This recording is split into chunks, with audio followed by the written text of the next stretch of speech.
रात्री एवढा उशीर व्हायचा त्या महिलांना की 12-12 वाजेपर्यंत घरी यायच्या नाहीत. म्हणजे एवढा प्रचंड त्यांनी काम केलं. आणि मग मुख्यमंत्री लाडकी बहीण माझी योजना, एस टीमध्ये अर्ध तिकीट, लेक लाडली लखपती, मुलींचं मोफत शिक्षण, लाडक्या भावंड, अशा अनेक योजना लाभाच्या ह्या आम्हाला उपयोगी आल्यात. आणि एवढं मोठं प्रचंड यश ह्या महायुतीला मिळालेलं आहे हे कोणालाही नाकारता येणार नाही आहे.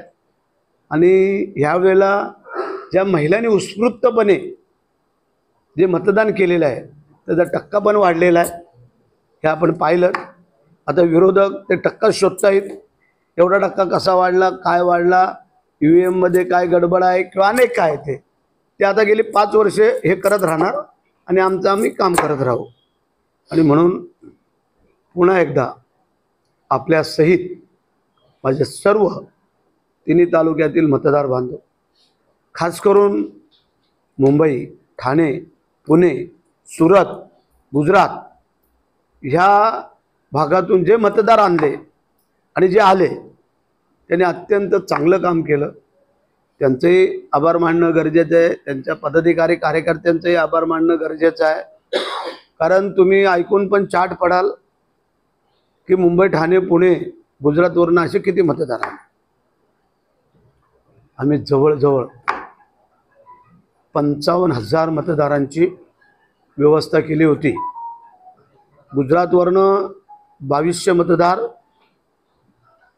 आणि बाकी मग मुंबई, ठाणे, पुणे आणि काय थोडा आजूबाजूचा परिसर. तर एवढ्या मतदारांची आम्ही व्यवस्था केली होती. ते आले पण बऱ्यापैकी आले, 100% येत नाहीत कधी, परंतु जे आले त्यांनी मनापासून आमचं काम केलं, आम्हाला मतदान केलं आणि आम्ही विजयी झालो. त्यामुळे तुम्हाला सगळ्यांना धन्यवाद. 5 तारखेला राज्यामध्ये सत्ता स्थापन होणार आहे.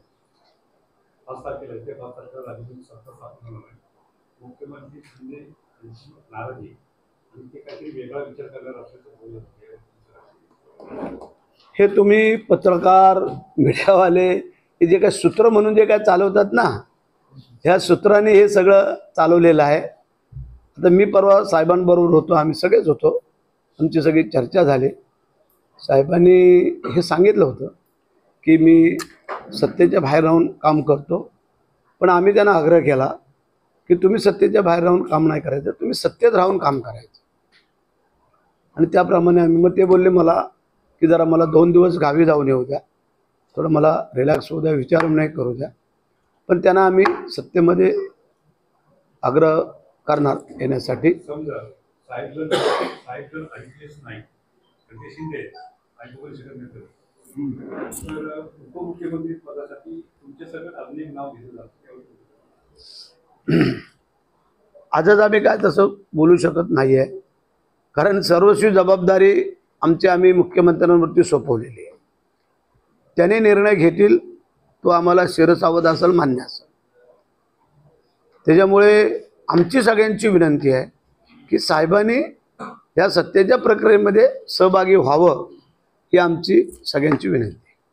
शिंदेना विश्वासात न घेता किंवा शिवसेनाच विश्वासात न घेता 5 तारीख डायरेक्ट भाजपने जाहीर केले, याकडे तुम्ही कसं बघताय? नाही, असं नाही आहे.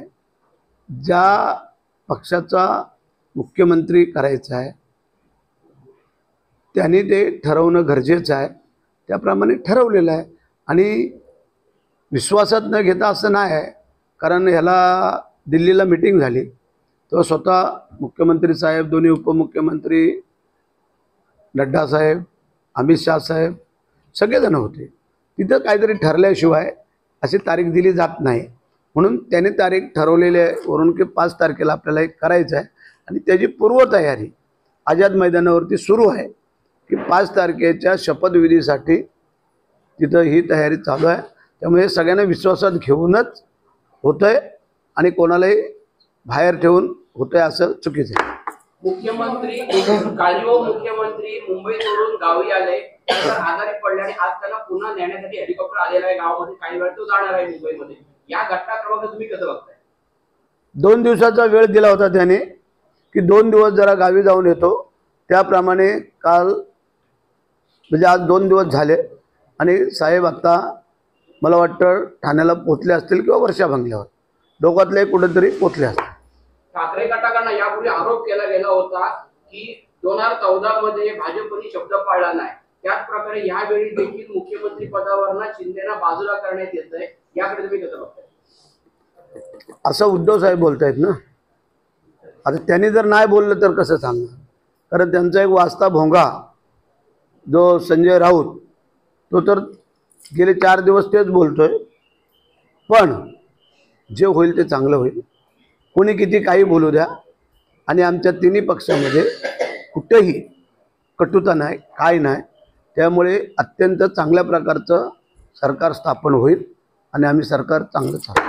विषय होण्याचं कारण काय? विषय होण्याचं एवढं सगळं जर ठरलंय आपलं, वाटाघाटीचं ठरलंय,